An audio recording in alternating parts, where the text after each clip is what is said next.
여러분에게 하나 묻습니다. 잘 생각하고 대답하십시오. 어제가 중요할까요? 오늘이 중요할까요? 어떻게 알았죠? 다음 질문까지 들으셔야 되는데, 내일이 중요할까요? 오늘이 중요할까요? 오늘이 중요합니다. 맞습니다. 왜냐하면 누구도 어제를 살 수 있는 사람이 없고 누구도 내일을 살 수 있는 사람이 없기 때문입니다. 이 땅에 살아가는 모든 사람은 반드시 오늘을 살고 지금을 살 수밖에 없기 때문입니다. 왜냐하면 누구도 내일로 어제로 돌아갈 수 없고 누구도 내일을 앞당겨 살 수 있는 사람이 없기 때문입니다.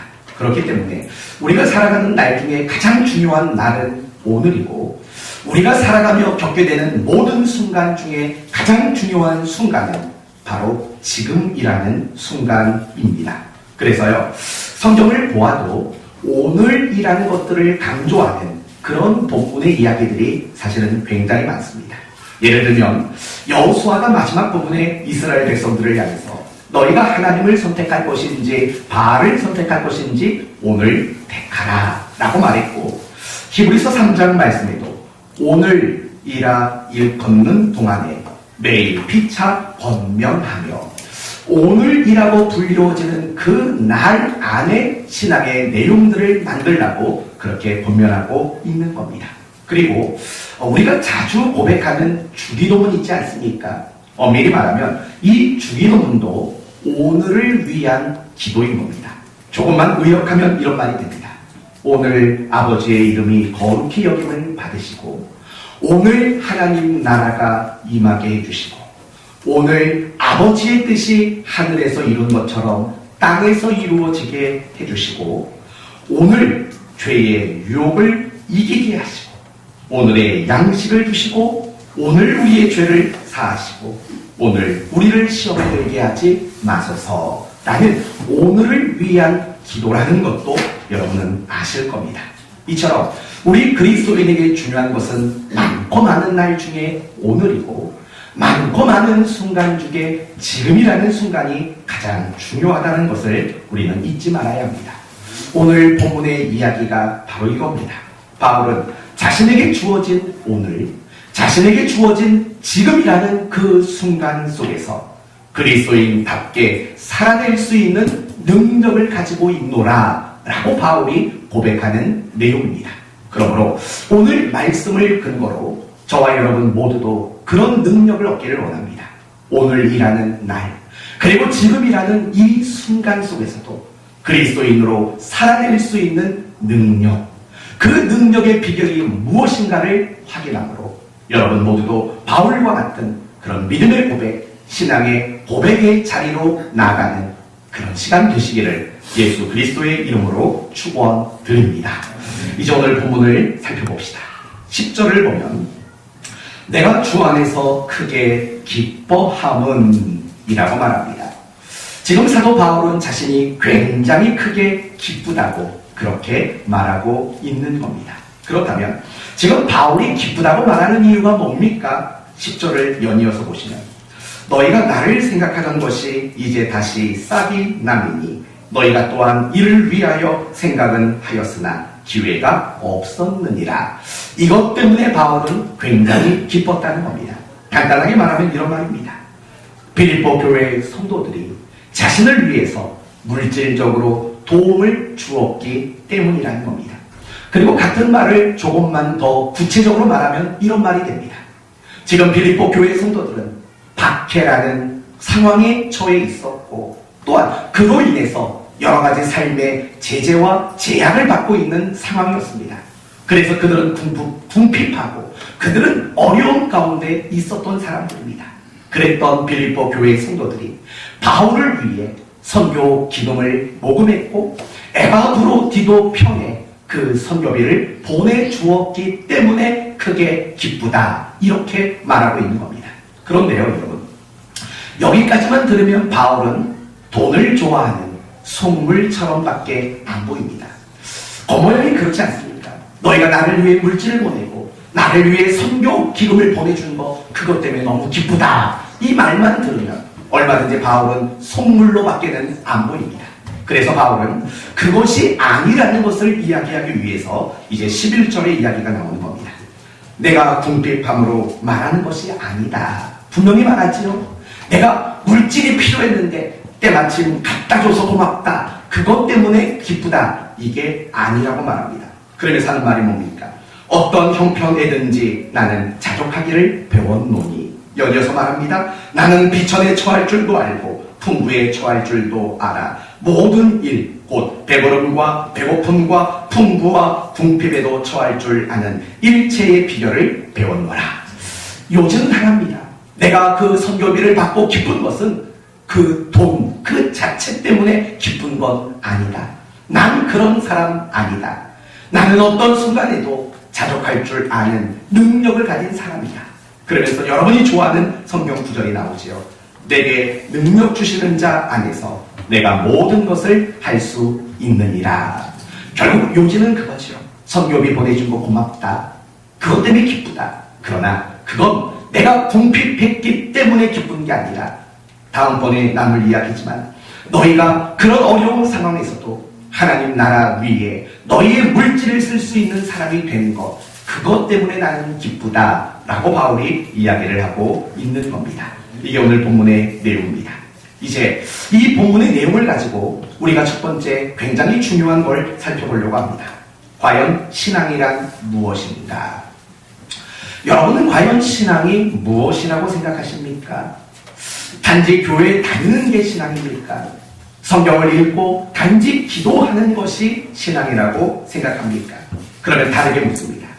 여러분이 신앙을 가지고 신앙생활을 하는 정당한 이유와 목적은 무엇입니까? 이 질문이 더 필요한 질문일 겁니다. 다시 묻습니다. 여러분이 신앙을 가진 이유는 뭡니까? 여러분이 신앙생활을 하는 정당한 이유와 목적으로 삼고 있는 것은 과연 무엇입니까? 여러분이 하나 더 물어볼까요? 여러분 어떤 성경 구절 좋아하십니까? 어떤 구절 좋아하시죠? 우리 대한민국에 사는 신자들 거의 상당수는 오늘 본문 13절을 굉장히 좋아합니다. 내게 능력 주시는 자 안에서 내가 모든 것을 할 수 있느니라. 이 구절이 우리나라 기독교 역사 속에서 우리나라 성도들이 가장 좋아했던 성경 구절 1위라는 겁니다. 제일 좋아하는 구절이라는 겁니다. 그 밖에도 좋아하는 구절들이 많습니다. 예를 들면 마가복음 9장에 나오는 이런 말이죠. 할 수 있거든이 무엇이냐? 믿는 자에게는 능치 못함이 없으리라. 이 구절도 굉장히 좋아합니다. 신명기 28장의 말씀도 좋아합니다. 나가도 복을 받고 들어와도 복을 받는다. 이 말씀 얼마나 좋아합니까? 시편 23편도 좋아하시지요? 여호와는 나의 목자시니 내게 부족함이 없으리로다. 굉장히 좋아합니다. 이제 송구 영신 예배 때 올해 내게 주시는 말씀 카드를 뽑는 시간이 있습니다.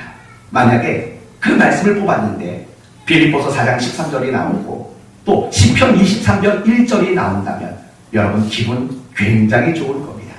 올해 뭔가 잘 되려나 보다 라고 행복해 하실 겁니다. 그러나 반대로 로마서 5장 말씀 환난은 인내를, 인내는 연단을, 연단은 소망에 이르는 줄 알미로다. 이 말씀을 뽑았다고 생각해 보십시오. 또는 히브리서 12장 주께서 그 살아가는 자를 징계하시나니 이 말씀을 뽑고 또는 야고보서 1장 12절 내 형제들아 너희가 여러 가지 시험을 당하거든 온전히 기쁘게 여기라. 만약에 이 말씀을 뽑는다면 굉장히 찝찝하겠죠. 오늘 괜히 나왔나 라는 생각까지도 갈지 모릅니다. 저는 오늘 말씀을 묵상하면서 이런 생각이 들었습니다. 왜 성도들이 이런 성경 구절을 좋아할까? 오늘 본문만 가지고 말한다면 왜 성도들이 내게 능력 주시는 자 안에서 내가 모든 걸 할 수 있다라는 이 구절을 그렇게 좋아하는 이유는 과연 뭘까? 사실은 이 생각이 정말 크게 들었습니다. 그리고 고민을 했습니다. 왜 성도들은 이 성경 구절을 좋아할까? 제가 찾은 답은 두 가지였습니다. 첫 번째 이유는 이 구절의 뜻을 너무 정확히 이해하기 때문에 이 구절이 얼마나 고귀하고 얼마나 가치 있고 얼마나 의미심장한 이야기인가를 제대로 이해했기 때문에 좋아할 수도 있을 겁니다. 그러나 또 하나 든 이유는 이런 것들입니다. 여러분이 가지고 있는 신앙의 이유와 목적이 잘못됐기 때문이라는 겁니다. 다시 말합니다. 내게 능력 주시는 자 안에서 내가 모든 걸 할 수 있다라고 말하는 이 구절을 좋아하는 이유는 여러분이 신앙생활을 하는 이유와 목적이 빗나갔기 때문일 수도 있다는 겁니다. 사랑하는 성도 여러분, 결국 많은 신자들이 신앙을 가지고 또 신앙생활을 열심히 하는 이유가 본질에서 벗어났다는 거죠. 이런 이유를 가지고 신앙생활을 한다는 겁니다. 나의 소원을 이루고 나의 욕심을 채우고 나의 만족을 위해 신앙을 가지고 신앙생활을 하기 때문에, 그렇기 때문에 좋아할 수밖에 없는 구절. 내게 능력 주시는 자 안에서 내가 모든 걸 할 수 있다. 나가도 복을 받고 들어와도 복을 받고 할 수 있거든이 무엇이냐? 믿는 자에게는 능치 못함이 없을 거다. 이 구절을 좋아해질 수밖에는 없다는 겁니다. 많은 신자들이 그렇습니다. 신앙이라는 이름을 앞세워 나의 욕심을 채우기를 원합니다. 예를 들면 이런 거죠. 신앙이라는 명분을 가지고 물질의 욕심을 채우기를 원하고, 신앙이라는 명분을 가지고 내 가족과 내 자식에 대한 욕심을 만족하기를 원하는, 욕심을 채우고자 하는 이런 마음들이 있다는 겁니다. 신앙이라는 것을 가지고 나의 지금 있는 환경과 현실이 바뀌어지기를 바라는 그런 의도와 그런 마음을 가지고 신앙을 가졌고 신앙생활을 하고 있다는 겁니다. 그것에 대한 반증이 내게 능력 주시는 자 안에서 내가 모든 걸 할 수 있다라는 이유 아니겠습니까? 사랑하는 성도 여러분, 우리가 예수를 처음 믿고 정말 신앙생활을 처음 한다면 그런 생각 얼마든지 가질 수 있습니다. 예수 믿으면 잘 된다더라. 이것이 여러분의 신앙의 출발일 수는 있습니다. 예수 믿으면 어려운 문제들이 해결된다더라. 그것이 여러분의 신앙의 이유일 수는 있습니다. 그러나 그것은 어디까지나 시작이고 처음은 그럴 수 있다는 겁니다. 여러분이 신앙생활을 오래 했음에도 불구하고 여전히 신앙을 가지는 이유가 잘 된다더라 라면 여러분은 그 신앙의 이유와 목적이 틀렸다는 겁니다. 여러분의 신앙에 연륜이 있음에도 불구하고 여전히 신앙을 통해서 여러분이 바라고 소원하는 그런 욕심들을 채우는데 그것이 쓰여진다면 여러분의 신앙은 너무나도 많이 삐뚤어져 있는 겁니다. 더 엄격하게 말한다면, 그런 마음을 가지고 신앙생활을 하신다면 그게 바로 하나님 우상 숭배라는 겁니다. 사랑하는 성도 여러분, 이 세상에는 얼마나 많은 우상들이 있는지 아시지 않습니까? 그런데 그 우상들의 공통점이 있습니다. 우상을 숭배하는 자들의 그 목적이 있습니다. 뭔지 아십니까? 자기 소원과 자기 만족일 뿐이라는 겁니다. 그 이상 없습니다. 언젠가 여러분 이야기를 드렸지만 제주도에 가면 까만색 돌 할아버지가 있습니다. 아시지요? 돌 하루방. 사람들은 제주도만 가면 그 할아버지 코를 비벼댑니다. 왜 비벼댑니까? 그거 비비면 아들 난다는 겁니다. 제가 그럴 줄 알았으면 옛날에 제주도 갔을 때 그거 좀 많이 비벼볼 걸 그랬습니다. 옛날에는 아들을 좋아했으니까. 근데 마음이 바뀌었습니다. 딸이 좋습니다. 문 집사님 부럽지요? 아들만 둘이지 않습니까? 이태규 집사님 대단하십니다. 다시 본론으로 들어오면 이런 겁니다. 결국 돌 하루방 왜 비빕니까? 내 소원, 내 만족, 내 욕심 아닙니까? 그게 우상 숭배인 겁니다. 그런데 여러분, 우리가 하나님을 믿고 우상이 아닌 참 신이신 하나님을 믿는데도 불구하고 그 믿음의 이유와 그 신앙에 열심내는 이유가 나의 소원과 나의 만족과 나의 욕심을 채우기 위함이라면 그게 돌 하루방이랑 뭐가 다르겠습니까? 그렇지 않습니까? 어쩌면 이 땅의 많은 신자들이 너무 어려운 역사를 겪었는지 모릅니다. 너무 힘들고 어려운 시간들을 많이 겪어서 내게 능력 주신 자 안에서 내가 뭐든지 할 수 있다라는 이 말씀을 더욱더 붙드는지는 모르겠습니다. 그 이유는 안타깝고 참 안쓰럽습니다. 그러나 여러분, 그래도 이 말씀을 좋아하는 이유가 나의 소원과 나의 만족을 위함이라면 여러분은 성경을 크게 잘못 보고 있는 겁니다. 그렇다면 우리가 신앙을 가져야 하는 진짜 이유는 뭡니까? 우리가 신앙생활을 하는 진정한 목적은 뭡니까? 오직 성경은 한 가지라고 말합니다. 하나님께 받은 바 은혜와 사랑에 대한 감사와 보답. 이거 말고는 이유가 없는 겁니다. 내가 하나님께 받은 바 은혜와 사랑에 대한 보답이, 감사가 우리가 신앙을 가진 이유고 우리가 신앙생활을 열심히 해야 하는 유일한 목적이라는 겁니다. 그래서 시편 116편 12절에 이런 말이 나오지 않습니까? 그런즉 너희가 아니죠. 내게 주신 모든 은혜를 내가 여호와께 무엇으로 보답할까? 이것이야말로 신앙의 정말 귀한 이유이고 목적인 겁니다. 나중에 누가 여러분들에게 어떤 구절 좋아하십니까? 물어보면 내게 이거 나가지 마시고 이렇게 하셔야죠. 하나님 내게 주신 모든 은혜를 내가 여호와께 무엇으로 보답할까? 전 이 구절을 제일 좋아합니다. 이렇게 말할 수 있는 여러분이 되기를 바랍니다. 고린도전서 10장에도 동일한 이야기입니다. 너희가 먹든지 마시든지 무엇을 하든 하나님의 영광을 위하여 하라. 하나님의 영광을 위해 하라는 건 뭡니까? 결국 감사요, 결국 보답이라는 것입니다. 그러나 많은 신자들이 이 이유와 이 목적을 놓치고 살아갑니다. 신앙의 이유가, 신앙의 열심이 결국에는 내 소원이고 내 만족이고 내 욕심을 이루기 위한 수단과 방법과 도구로 전락시키고 있다는 것입니다. 사랑하는 성도 여러분, 그 결과가 무엇인지 아십니까? 수없이 많은 갈등, 수없이 많은 유혹, 수없이 많은 시험거리 앞에 흔들리는 거고, 아무리 신앙의 열심을 발휘해도 그 신앙은 자라갈 수 없다라는 결과에 빠지게 되는 겁니다. 예수님 당시에 많은 사람들을 생각해 보십시오. 예수님이 공생애를 시작하신 이후에 많은 사람들이 예수님을 따랐습니다. 그들이 얼마나 많았으면 성경은 그들을 향해 큰 무리라고까지 언급했습니다. 그들은 예수님을 열렬히 환호했던 사람입니다. 그렇다면 그들이 예수님을 그렇게 환호하고 예수님을 그렇게 따라갔던 이유와 목적이 무엇입니까? 메시아로서 와주심에 대한 감사와 보답인 것 같습니까? 아닙니다.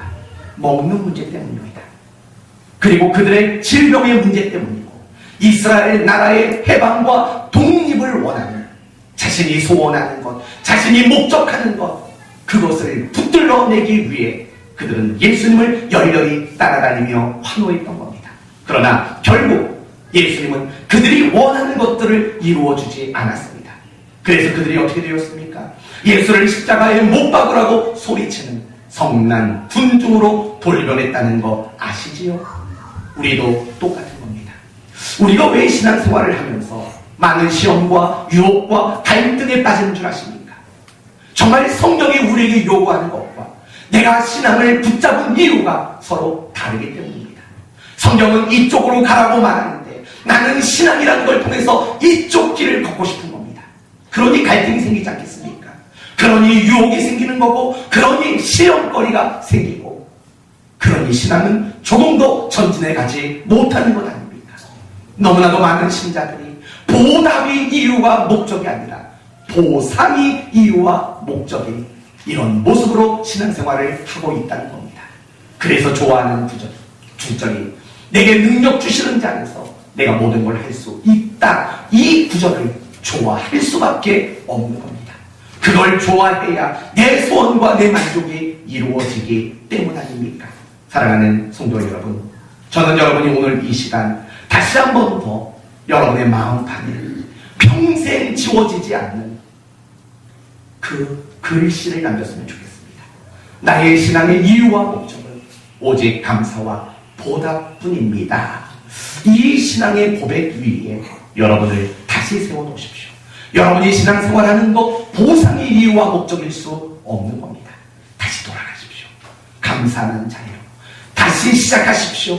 보답하는 인생의 길을, 그런 여러분이 될 수 있기를 예수 그리스도의 이름으로 축원드립니다. 이제 조금만 더 중요한 얘기를 봅시다. 우리는 지금까지 내게 능력 주시는 자 안에서 뭐든지 할 수 있다, 이걸 성도들이 왜 좋아하느냐를 살펴봤습니다. 그것은 자기의 소원과 자기의 만족을 위함이었던, 신앙의 이유와 목적이 잘못된 것임을 확인하는 그런 시간을 가졌습니다. 이제는 그렇다면 내게 능력 주시는 자 안에서 안에서 내가 모든 걸 할 수 있다라는 이 구절의 참된 의미는 무엇일까? 이 부분을 한번 생각해 봅시다. 여러분은 이 성경 구절을 읽으면서 어떤 뜻으로 이 구절을 읽으셨습니까? 혹시 이런 거 아닙니까? 나폴레옹, 내 사전에는 불가능이 없다. 혹시 박정희 대통령식은 아닙니까? 하면 된다. 나는 뭐든지 성공할 수 있고, 나는 뭐든지 잘 될 것이고, 나는 뭐든지 잘 해낼 수 있다. 내가 원하는 것은 얼마든지 믿음으로 이루어낼 수 있다.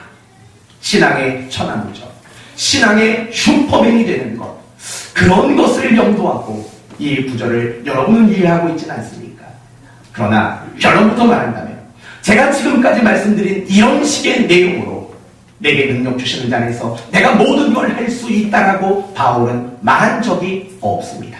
그것은 단지 여러분이 착각한 거고, 단지 그것은 여러분이 오해한 것 뿐이라는 겁니다. 오늘 성경을 여러분이 2번만 읽어도 내게 능력 주시는 자 안에서 내가 뭐든지 할 수 있다는 뜻이 뭔가가 분명히 보여질 겁니다. 보시겠습니까? 11절 말씀입니다. 10절에도 나오지요. 11절부터 봅시다. 내가 궁핍함으로 말하는 것이 아니라 어떠한 형편에든지 나는 뭘 배웠다고요? 자족하기를 배웠다. 또 12절에도 동일한 말을 반복합니다. 나는 비천에 처할 줄도 알고 풍부에 처할 줄도 알아. 모든 일, 곧 배부름과 배고픔과 풍부와 궁핍에도 처할 줄 아는 일체의 비결을 배우노라. 여러분, 자족하기를 배웠다라고 말하고 12절에는 비천에도 풍부에도 배불러도 배고파도 풍부에도 궁핍해도 어떤 상황에도 나는 자족할 수 있다. 이렇게 말합니다. 그러니까 결론이 이거 아닙니까? 내게 능력 주시는 자 안에서 내가 뭐든지 할 수 있다라는 말의 요지는 자족함이라는 겁니다. 어떤 순간에도 나는 자족할 수 있다라고 말하는 겁니다. 그렇다면 자족이란 과연 뭡니까? 오늘 그리고 지금 주어지는, 지금 겪고 있는 그 환경, 그 현실에 만족하고 감사할 수 있는 것, 그게 바로 자족 아닙니까? 이거를 조금 뒤집어서 말하면 어떤 환경에 처해도, 어떤 현실 앞에 놓여도 그것에 지배받지 않는 것, 그게 자족이라는 겁니다. 여러분, 지금 배가 고픕니다. 근데 자족은 뭡니까? 그 배고픔에도 내가 방해받거나 그 배고픔에 내가 지배받지 않는 것이 자족이고 감사 아닙니까? 내가 가난합니다. 가진 게 없습니다. 궁핍합니다. 근데 그 가난과 궁핍에 내가 지배받지 않는 것, 그럴 때 나올 수 있는 게 감사고, 그럴 때 나올 수 있는 것이 자족 아니겠습니까? 바로 그걸 바울이 이야기하는 겁니다. 이 부분을 여러분이 조금 더 이해하기 쉽도록 조금 더 풀어서 설명해 드리도록 하겠습니다. 우리는 이미 말씀드린 바와 같이 성도들이 내게 능력 주시는 자 안에서 내가 뭐든지 할 수 있다, 이 구절을 좋아하는 이유, 그 이유가 뭐라고 했습니까? 신앙의 능력을 통해서 환경을 바꿀 수 있다고 생각하기 때문에, 신앙의 능력을 통해서 나에게 처한 현실을 바꿀 수 있다는 생각 때문 아닙니까? 신앙이라는 능력을 통해서 나의 문제를 풀어갈 수 있다고 생각하는 이유에서 그 구절을 좋아하는 겁니다. 그러나 바울이 말하는 것은 전혀 다른 겁니다. 신앙이란 지금 주어진 환경을 바꾸는 게 신앙이 아니라는 겁니다. 지금 주어진 그 현실에서 도피해 가는 것이 신앙이 아니라는 겁니다. 지금 내게 주어진 그 문제를 건너뛰는 것, 통과하는 게 아니라 건너뛰는 것이 신앙이 아니라고 말합니다. 그러면 진짜 신앙은 뭐라고 말하는 겁니까? 지금 나에게 어떤 환경이 주어졌습니다. 그걸 바꾸는 게 아닙니다.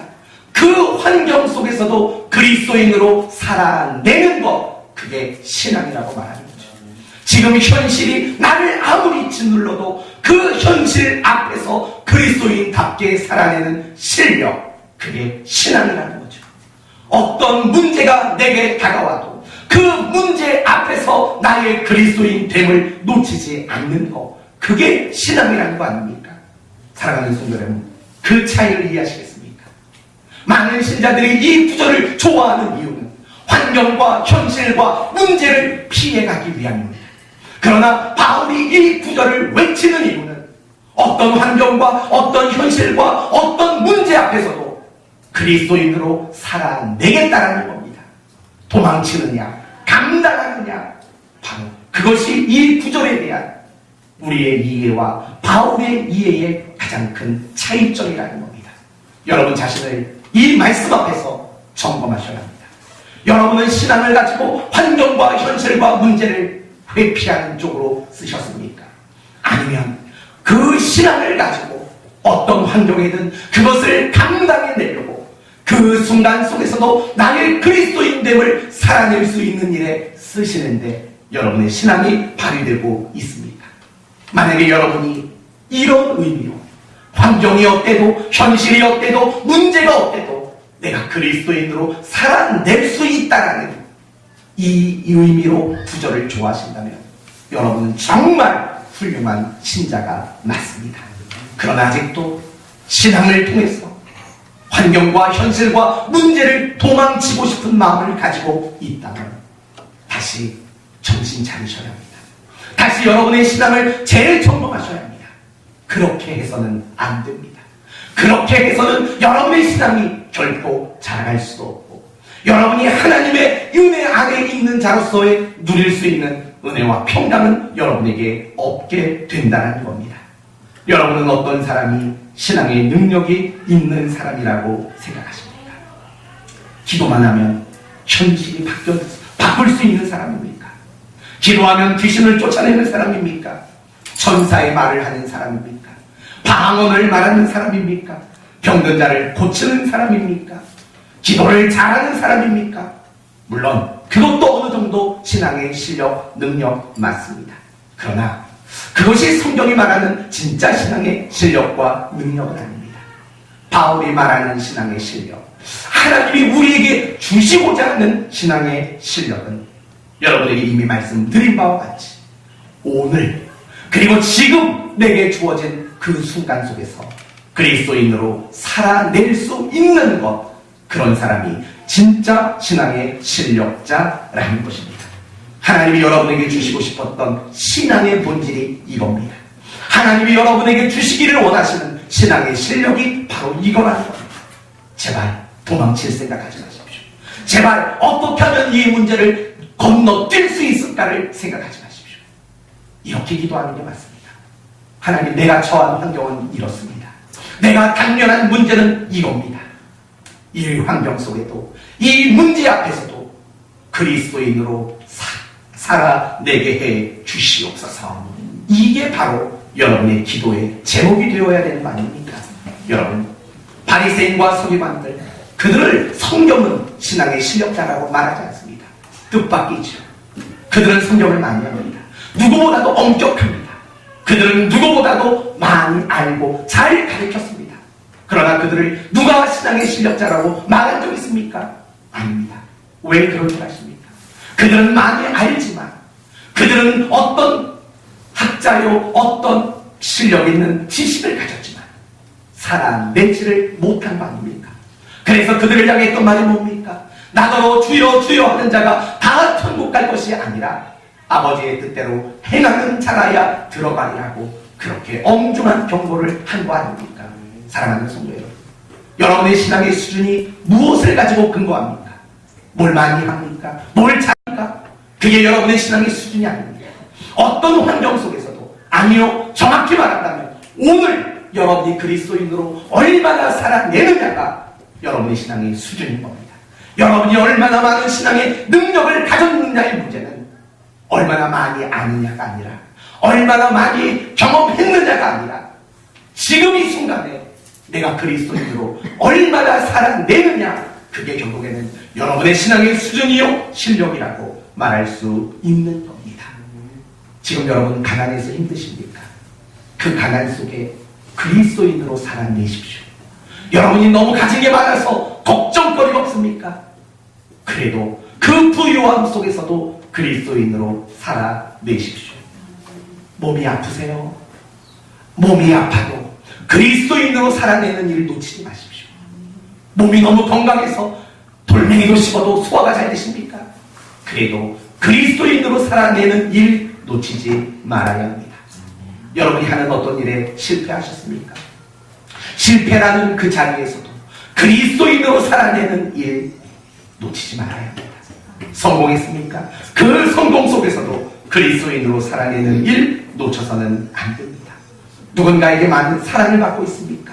그 사랑을 받는 순간에도 그리스도인으로 살아내는 일 놓치지 말아요. 누군가에게 죽도록 미움을 당하고 있습니까? 그 미움을 당하는 순간에도 그리스도인으로 살아내는 일을 놓치지 말아야 합니다. 자식이 속색입니까? 자식이 속색이는 그 일 속에서도 여러분은 그리스도인답게 살아내는 일 놓치면 안 됩니다. 부모가 여러분의 마음을 아프게 합니까? 여러분의 시어른들이 여러분을 괴롭게 합니까? 그리고 그런 상황 속에서도 그리스도인 다움을 살아내는 일 놓치면 안 된다는 겁니다. 그게 바로 내게 능력 주시는 자에서 내가 모든 걸 할 수 있다라는 진정한 의미라는 겁니다. 바꾸지 마십시오. 도망치지 마십시오. 피해가려 하지 마십시오. 지금 그 순간, 오늘 그 자리에서 묵묵히 그리스도인으로 살아내는 일, 그 일을 하도록 기도하십시오. 그것을 위해 이 구절을 좋아하신다면 여러분, 늘 여러분에게 주는 칭찬이 있지 않습니까? 오늘 밤 2번 드십시오. 괜찮아요? 3번, 4번 드십시오.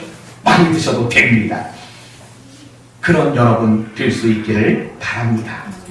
그러면 여러분, 어떻게 하면 우리는 어떤 환경, 어떤 현실, 어떤 문제 앞에서도 그리스도인으로 살아낼 수 있을까요? 오늘 성경은 그 부분도 친절하게 이야기해 줍니다. 11절을 보시면 다시 내가 궁핍함으로 말하는 것이 아니라 어떠한 형편에든지 나는 자족하기를 배웠노라. 뭐 있다고요? 배웠답니다. 12절에도 마지막에 일체의 비결을 배웠노라 라고 말합니다. 성도 여러분, 우리가 신앙의 능력을 가지는 일은요, 타고나는 게 아닙니다. 바울은 타고나서 신앙의 실력이 좋았다? 아닙니다. 그 누구도 타고나지 않습니다. 언젠가 말씀드렸죠. 우리 모두는 신앙생활은 결국 갓난 아이의 출생으로부터 시작되는 거라고. 그러니까 연약하고, 그러니까 우리는 늘 부족하고 못날 수밖에 없다고 이미 언급한 바 있습니다. 그렇습니다. 신앙의 실력도 마찬가지입니다. 내게 능력 주시는 자리에서 내가 모든 걸 할 수 있다는 이 자리까지는 하루아침에 못 갑니다. 여러분이 끊임없이 배우셔야만 합니다. 여러분이 끊임없이 인생의 다양한 순간을 통해서 그 방법을 배워가는 방법밖에는 없는 겁니다. 그렇다면 무엇을 배워야 할까요? 2가지로 말씀을 드립니다. 첫 번째, 꼭 기억하셔야 됩니다. 여러분의 환경과 현실은 여러분의 신앙에 방해가 되지도 않고 도움이 되지도 않는다라는 사실을 꼭 배워가셔야 합니다. 우리는 늘 이런 생각을 합니다. 환경이 좋고 현실이 좋으면 우리는 신앙생활을 잘할 것 같다라고 생각을 합니다. 그렇지 않습니다. 또 우리는 반대로 이런 핑계거리를 댑니다. 이 환경에서 어떻게 신앙생활을 잘합니까? 아니, 이런 문제 앞에서 어떻게 신앙생활을 잘합니까? 라고 우리는 늘 핑계거리를 삼습니다. 둘 다 틀렸다는 겁니다. 어떤 환경이 좋아서 신앙에 유익이 되는 건 아니고 어떤 환경이 나빠서 신앙에 방해가 되는 건 아니라는 겁니다. 확인시켜 드릴게요. 이스라엘 백성들이 애굽 땅에서 나왔습니다. 그리고 광야 40년의 세월을 보냈습니다. 그들은 광야에서 신앙의 성공자였습니까? 실패자였습니까? 그들은 실패자였습니다. 분명히 사도 바울은 고린도 전서에서 그들은 광야에서 10번이나 나를 시험했다고 말합니다. 그것은 그들의 신앙의 실패를 두고 하는 이야기입니다. 왜 실패했을까요? 가진 게 없어서, 누릴 게 없어서, 환경이 안 좋아서, 주어진 현실이 너무 척박해서, 문제거리가 많아서, 그래서 그들이 신앙에 실패한 것 같습니까? 그러면 다음 사건을 생각해 보십시오. 이스라엘 백성들은 광야 40년을 마치고 가나안 땅에 들어갔습니다. 적어도 더 좋은 환경 아닙니까? 적어도 좋은 환경이고 적어도 좋은 현실 아닙니까? 그리고 이런 약속까지 하지 않으셨습니까? 너희가 가나안 땅에 들어가면 너희가 심지 않은 것을 따서 먹을 거라고 말하지 않습니까? 적어도 광야보다는 비교할 수 없을 정도로 좋은 환경, 좋은 현실인 게 틀림없습니다. 그럼 묻습니다. 그들의 신앙이 이제 실패에서 성공자로 그들의 신앙이 바뀌었을까요? 아닙니다. 그들은 여전히 신앙이 실패했습니다. 사사기 말씀을 보십시오. 그들은 끊임없이 하나님을 거역하고 하나님께 꾸중 듣는 일들 연속이었다는 거 보시지 않습니까? 그런데도 불구하고 환경이 우리의 신앙에 유익이 된다고 생각하십니까? 그런데도 불구하고 어떤 현실이 우리의 신앙에 방해가 된다고 생각하십니까? 그건 큰 착각입니다. 이번에는 반대의 경우로 예를 들어봅시다. 욥은 하나님께 칭찬받을 정도로 신앙이 좋은 사람이었습니다. 그는 의인이고 심지어 완전한 자라고까지 칭찬을 들었습니다. 그의 신앙이 얼마나 좋으면 하나님이 사단에게까지도 자랑하지 않습니까? 너 욥 본 적 있니? 욥 엄청나지 않니? 막 자랑을 하십니다. 그때 사단은 이렇게 말합니다. 하나님, 복을 그렇게 많이 주셨는데 신앙생활 못할 사람이 어디 있습니까? 이런 식으로 말을 합니다. 그게 우리 생각이랑 너무 똑같지요. 그래? 그럼 네가 한번 시험해봐. 네가 그의 목숨만 건드리지 말고 네가 시험해봐. 그 사탄이 어떻게 합니까? 10자녀 걷어갔지요. 재산 다 걷어갔지요. 그의 건강도 다 걷어갔습니다. 사탄의 생각대로라면 어떻게 되는 게 맞습니까? 하나님을 욕하고 죽으라는 그 욥의 아내의 모습이 되어야 마땅하지 않습니까? 근데 놀랍게도 이르되 내가 모태에서 알몸으로 나왔은즉 또한 알몸으로 돌아가오리라. 주신 이도 여호와시요 거두신 이도 여호와시니 여호와의 이름이 찬송을 받으실지어다 라고 고백했다는 겁니다. 뭘로 설명하시겠습니까? 아직도 환경과 현실이 여러분의 신앙을 방해하거나 도움을 줄 거라고 그렇게 생각을 하십니까? 아직도 어떤 환경과 현실이 여러분의 순종을 방해하고 있다고 생각하십니까? 천만의 말씀입니다.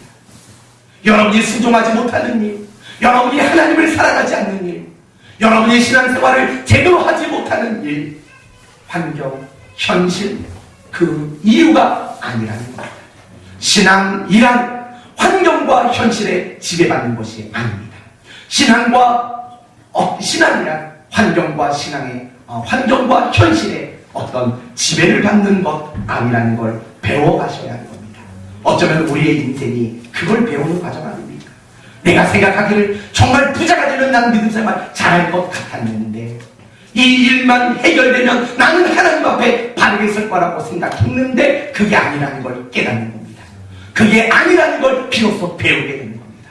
그럴 때 여러분의 신앙의 실력이 자라게 되는 거죠. 또 하나 배워야 할 게 있습니다. 여러분은 능력 주시는 자 안에 있다는 것을 배워가셔야 합니다.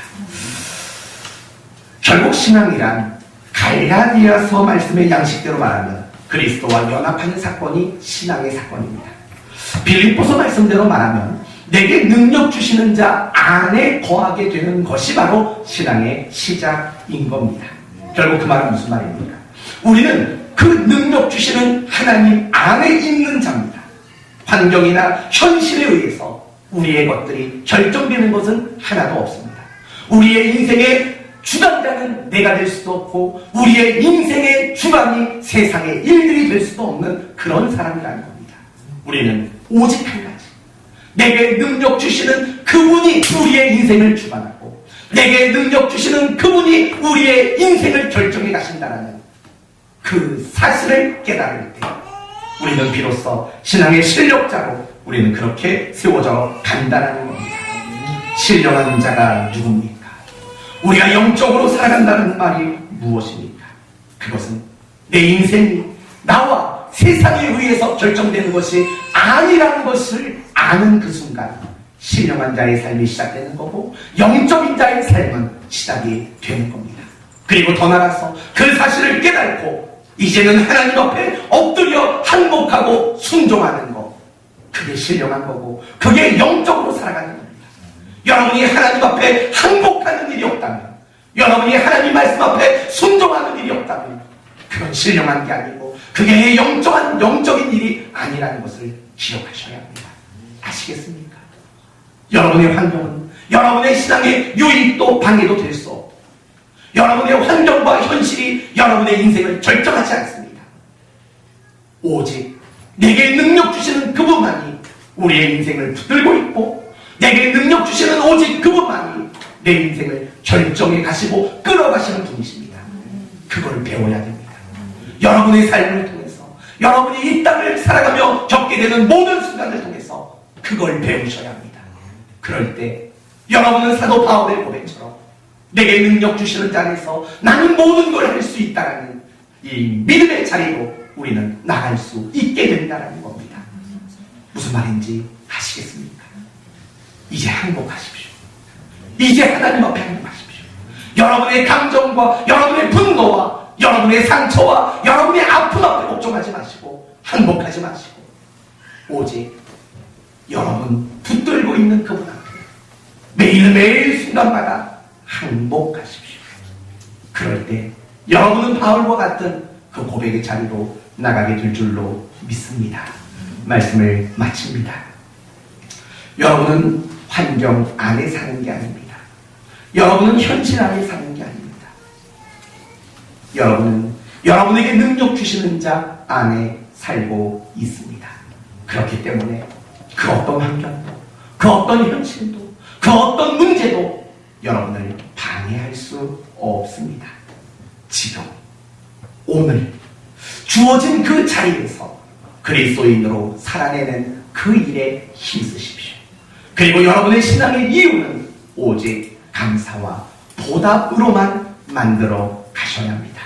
저는 여러분 모두가 매일의 오늘 가운데 그리스도인으로 살아낼 수 있는 신앙의 능력자가 되시고, 그런 여러분의 여유로움과 그런 여러분의 넉넉함을 통해서 하나님의 위대하심을 드러내는 복된 인생 살아가는 여러분 모두가 되시기를 바랍니다. 오늘 말씀 생각하시면서 같이 한번 해봅시다. 말씀 생각하셔야 합니다. 내게 능력 주시는 자 안에서 내가 모든 것을 할 수 있느니라. 같이 해봅시다. 내게 능력 주시는 자 안에서 내가 모든 것을 할 수 있느니라. 아멘. 감사하신 주님, 우리는 종종 신앙이라는 근거를 가지고 천하무적이 되고 싶었고 나폴레옹이 되고 싶었습니다. 내 소원과 만족을 이루어내고 싶었습니다.